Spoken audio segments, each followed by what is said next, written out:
What is up, YouTube? I told you this was gonna happen. I told all of you this was not over and it was gonna go down. I tried to warn you with all these videos. I put out the video why we know the NFL put a hit job out on Gruden. I put out the video that the refs are rigging it for the Raiders against the Broncos because I told you that yes, they wanted us to get over the Gruden email situation. I told you a few weeks ago that Gruden was preparing to sue the NFL. I also tried to tell you that Mark Davis believes, the people around him believe, the NFL is out to get him. The NFL is out to replace him. I tried to warn you about that, and then we now have articles coming out. Oh, how can the NFL step in to help Mark Davis steer the ship? How can we do that? And now the latest breaking news, Jon Gruden is officially going to sue the NFL in the state of Nevada. I'm going to break down every single thing for you so you know what's up. And by the way, quit missing out on this stuff. Subscribe to my channel. I've been on the dot with this story. I've been following it. I got this video like I mentioned earlier. Couple more. I'm covering the NFL, the Raiders. So remember to like this video. Remember to subscribe. Ring the bell to get more notifications. Wi-Fi Willie has you taken care of. I also just covered the dark side of the NFL. I had Brian Toohey on from the Fixes In explaining, hey, how the NFL is just sketchy as hell sometimes. So Gruden is officially suing the NFL and Roger Goodell. Gruden is accusing the NFL and Roger Goodell of conducting a malicious and orchestrated campaign to destroy his career and reputation. By the way, I was the first one to call it a hit job. I said it right there. 100,000 views. Wi-Fi Willie.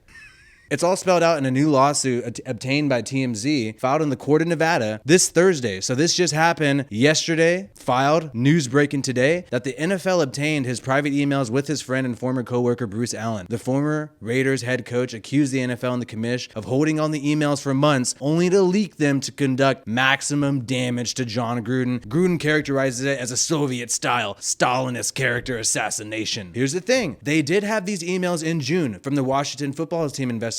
They already admitted that, and they admitted that they sent them to Mark Davis Thursday before the first leak Friday. And that's what this thing is exactly reporting, that the emails are part of the larger Washington football team investigation, which Daniel Snyder has pretty much had no consequences from besides like $10 million, which is nothing if you're an owner. Gruden says that Goodell has kept all the emails under wraps, which is true because they said they're not going to release any more emails to protect the victims in the Washington football team investigation. Even though several victims, 40, the lawyer who represents 40 of the victims in the Washington football team investigation said, hey, you can just redact our names and release the rest of the emails. We have no problem with that, Goodell. And this was blackmail. And this is exactly what Gruden is explaining here, that the NFL only released a single email, the DeMaurice Smith one, and then pressured the Raiders to fire him. So they sent the emails to Mark Davis, the owner of the Raiders, and Gruden on Thursday. And then they released the DeMaurice Smith email, tried to get Mark Davis to fire, asking him, hey, what are you going to do, bro? Mark Davis stands by his guy, Jon Gruden, right? And then sure enough, more emails get released. Bam, Gruden has to resign. So they did weaponize these emails and used it to force Gruden to resign. He had no way out, bro. He was canceled. Straight up, they sent the cancel culture mob after Gruden. And sad to say, and I'm disappointed in Americans because we let cancel culture win and we let them take this guy out. If a lot of people stood up and said that this was BS and you should be able to say what you want in private correspondence, mind you, with your friends, then they shouldn't get canceled. If more people believe that, then they wouldn't get away with this straight up. Gruden also notes that we have no transparency here. They're not releasing any more of the 650,000 emails, but historically, the NFL has always released reports and been pretty transparent. Here's the thing. Roger Goodell said there's going to be no written report released on the Washington football team investigation. That means that this fool straight up hired a lawyer to conduct an investigation and told her, nah, you don't need to write a report. You're good. We got it. And that like never happens ever. I mean, it only happens when you don't want them to write a report because they're going to release some sketchy stuff. So they selectively weren't transparent. However, they were transparent and had reports in Deflategate, the Ray Rice incident, and the harassment allegations against the Miami Dolphins. The main point in this is that they are trying to protect owners and they are trying to protect the Washington football team. Gruden alleges that he was a scapegoat to hide the handling of the Washington football team investigation. Gruden is suing for unspecified damages, including punitives, claiming the NFL's actions caused him to lose his sponsorship and recognition. That's the thing, dude. We're never going to have a Corona commercial with Jon Gruden again. Now we got to have it with freaking Tony Romo. promo. You know how lame as hell that is? And they're removing him from the Tampa Bay Buccaneers Ring of Honor, despite the fact that our guy Jon Gruden got them a Super Bowl ring. So the NFL claims that these allegations are meritless, and they'll vigorously defend against these claims, which means, hey, this is going to be a long battle. I told you that this is not over. I told you that Mark Davis, he is even on the side of Gruden. Yes, he's playing nice right now, but guarantee it, Mark Davis is on his side. You know what happened when Paul Gutierrez of ESPN asked Mark Davis to comment on the freaking Gruden emails right after he was forced to resign. What did Mark Davis do? He said no comment, and then he broke it and said, hey, ask the NFL, they have all the answers. That doesn't sound like a happy camper to me, okay?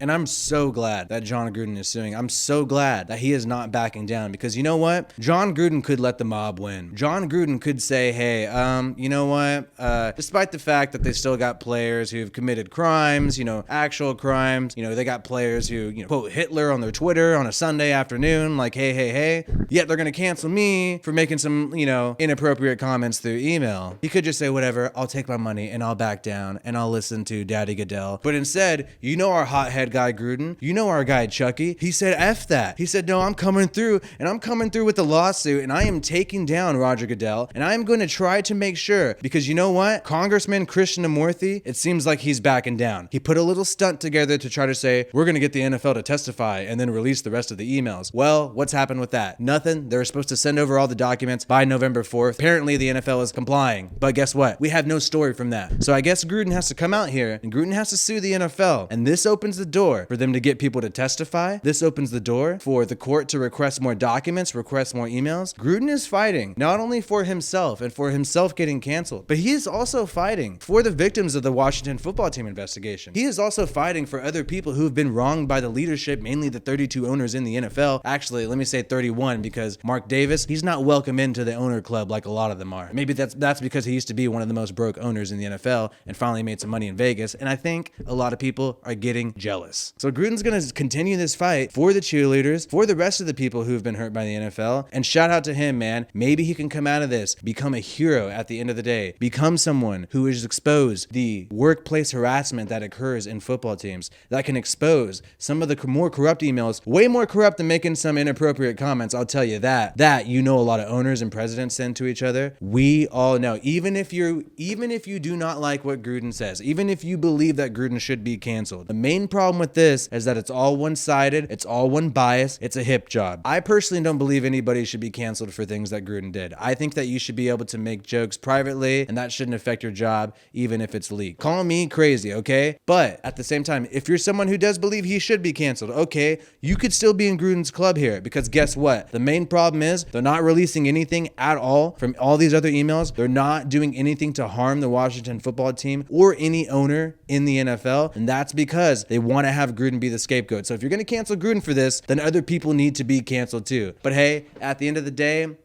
I just want to see my guy Gruden get back in the NFL. I think he's a very passionate coach. I think he's a great offensive mind. I think he's been slandered in the media year after year since he's come back, especially by his former employer ESPN. And it makes you wonder, why has Gruden always been mocked in the media for so long? He really hasn't done that poorly as a coach in these past 3 years. It seems like the NFL is willing to make excuses for other coaches, but when it comes to Jon Gruden, they just slam him. And now that we see the fact that they are targeting him like this, that they straight up did do a hit job on him like this, it makes you wonder, maybe the negative press was something that was brewing for a long time. Maybe the NFL never wanted Gruden to come back in 2018, and now they finally put the nail in the coffin in 2021. Well, hey, I'm going to give you more updates on this story. We are going to follow this lawsuit so closely, bro. We are going to be on it like crazy. So if you want to be up to date on everything that's going on in the league, some of the dark stuff, some information about Raider Nation and the AFC playoff race, but mainly, if you want to be on top of this Gruden stuff, make sure to follow me, Wi-Fi Willie, subscribe to this channel, ring the bell to get more notifications. I got live shows Monday and Tuesday, NFL and nightly news, and I hope to see you at one of them soon.